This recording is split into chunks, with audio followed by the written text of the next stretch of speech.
Hello everyone, welcome to Aditya explainer. आज हम देखने वाले हैं एवरेस्ट मेरी शिखर यात्रा हिंदी पाठ क्रमांक 3। इस पाठ में हम देखने वाले हैं कि भारत की सर्वप्रथम महिला बचेंद्री पाल किस तरह अपने अभियान एवरेस्ट पर चढ़ने के लिए सफल हुई थी। तो चलिए दोस्तों, अब हम शुरू करते हैं। यह जो पर्वत आप देख रहे हैं, यह विश्व का सबसे ऊंचा पर्वत एवरेस्ट है। यह पर्वत नेपाल में स्थित है। लेखिका बचेंद्री पाल। यह जो औरत आप इस तस्वीर में देख रहे हैं, यह वही औरत है जो भारत से सर्वप्रथम एवरेस्ट पर चढ़ाई की थी। अब हम बचेंद्री पाल के बारे में कुछ जानकारियाँ लेंगे। बचेंद्री पाल का जन्म 24 मई 1954 को हुआ था। माउंट एवरेस्ट पर चढ़ने वाली वह प्रथम भारतीय महिला थी। सन 1984 में माउंट एवरेस्ट फतह करने वाली वह विश्व में 5वीं, वह भारत में पहली पर्वतारोही है। वर्तमान में वे इस्पात कंपनी टाटा स्टील में कार्यरत है, जहां वह चुने हुए लोगों को रोमांचक अभियानों का प्रशिक्षण देती है। बचेंद्री पाल एवरेस्ट पर जाने के लिए तैयार। 7 मार्च को दिल्ली से काठमांडू के लिए बचेंद्री और उसके अन्य साथी चल पड़े थे।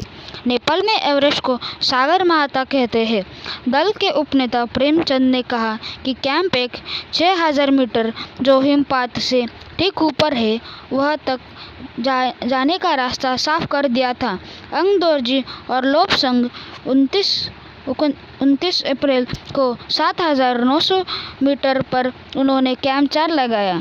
तेंजिंग सभी पर्वतारोहियों से बात करने आए। जब बचेंद्री की बारी आई तो उन्होंने कहा कि तुम एक पक्की पर्वतारोही लगती हो, तुम्हें पहले ही बार में ही एवरेस्ट पर चढ़ जाना चाहिए।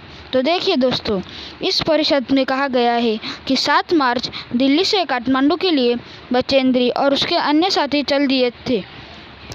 नेपाल में एवरेस्ट को सागर माता के नाम से जाना जाता है। दल के उपनेता प्रेमचंद थे, जिन्होंने कहा था कि एवरेस्ट की पहला कैंप जो कि 6000 मीटर पे है, वहाँ तक का रास्ता आप सभी के लिए साफ कर दिया था।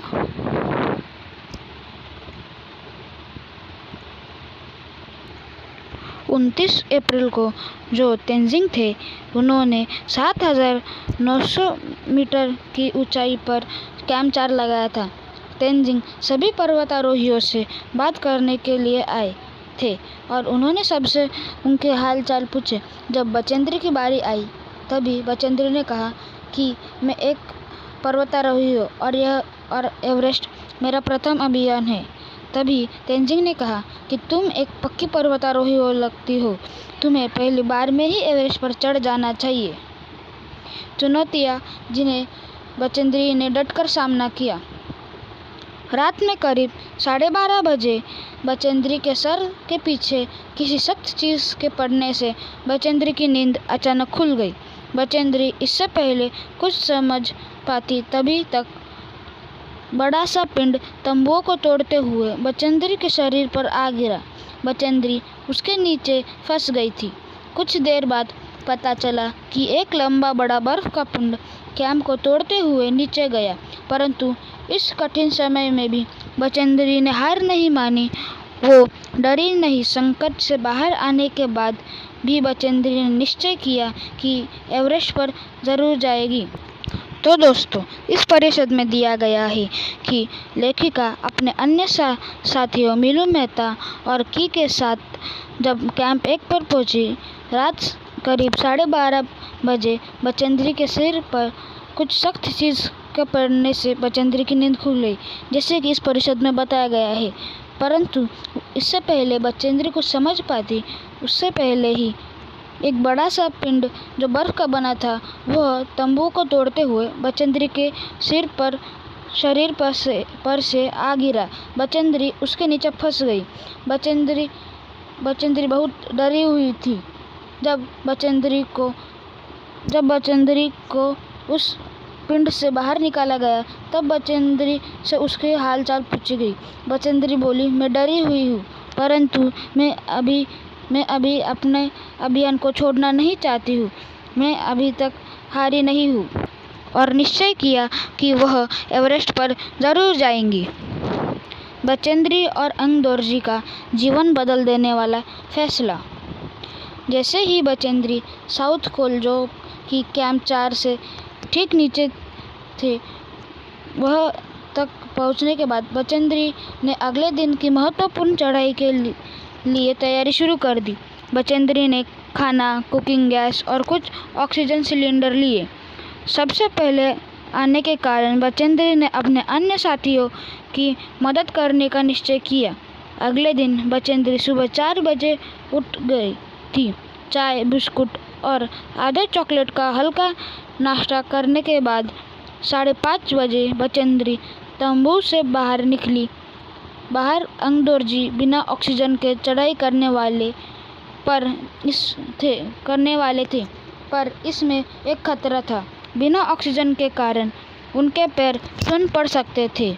उन्होंने निश्चय किया था कि या तो एवरेस्ट पर आज ही चढ़ा जाए या अपना अभियान बंद कर दे। उन्होंने बचेंद्री से पूछा। थोड़ी देर सोचने के बाद बचेंद्री ने एवरेस्ट पर जाने के लिए तैयार हो गई। तो मित्रों, इस परिषद में बताया गया है कि बचेंद्री सबसे पहले साउथ पोल पर पहुंच गई।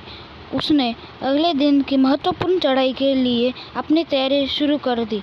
उसने कुछ कुकिंग गैस और कुछ ऑक्सीजन सिलेंडर लिए। सबसे पहले आने के कारण बचेंद्री ने अपने अन्य साथियों की मदद करने का निश्चय किया। वह गर्म चाय और जूस लेकर नीचे उतरी। अपने अन्य साथियों की मदद करने के बाद अगले दिन बचेंद्री सुबह 4 बजे उठ गई। थोड़ी सी चाय और बिस्कुट का नाश्ता करते हुए बचेंद्री 5:30 बजे अपने तंबू से बाहर निकली। बाहर अंग दोर्जी कुछ विचार कर रहे थे। अंग दोर्जी बिना ऑक्सीजन के ही एवरेस्ट पर चढ़ाई करने वाले थे, वह भी बिना रुके। अंग दोर्जी ने बचेंद्री से पूछा कि क्या तुम आओगी, परंतु बचेंद्री के मन में एक शक था कि बिना ऑक्सीजन के अगर अंग दोर्जी एवरेस्ट पर चढ़ेंगे तो उनके पैर सुन्न पड़ सकते हैं। लेकिन बचेंद्री ने बिना किसी हिचकिचाहट से उत्तर दिया कि हाँ, मैं आऊँगी, मैं आपके साथ एवरेस्ट पर अभी आऊँगी। बचेंद्री और एवरेस्ट में सिर्फ एक कदम बाकी। सुबह 6:20 अंग दोर्जी और बचेंद्री साउथ पोल से निकले। तब हल्की हल्की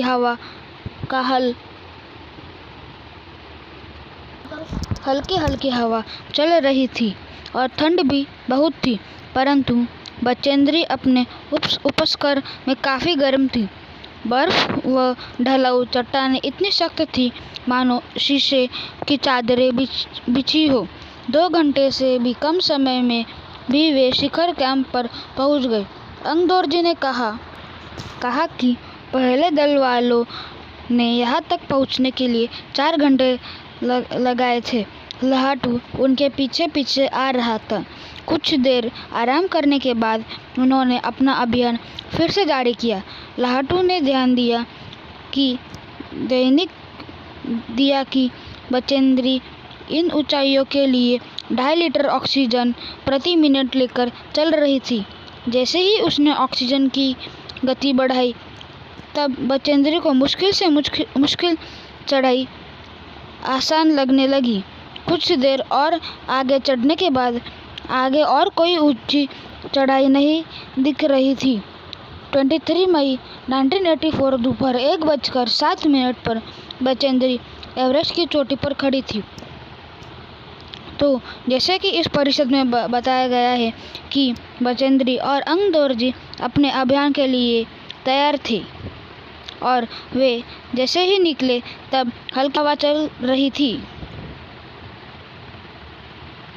हल्की हवा चल रही थी और ठंड भी बहुत थी, क्योंकि एवरेस्ट पर जाने के लिए सिर्फ कुछ ही दूरी बाकी रह गई थी।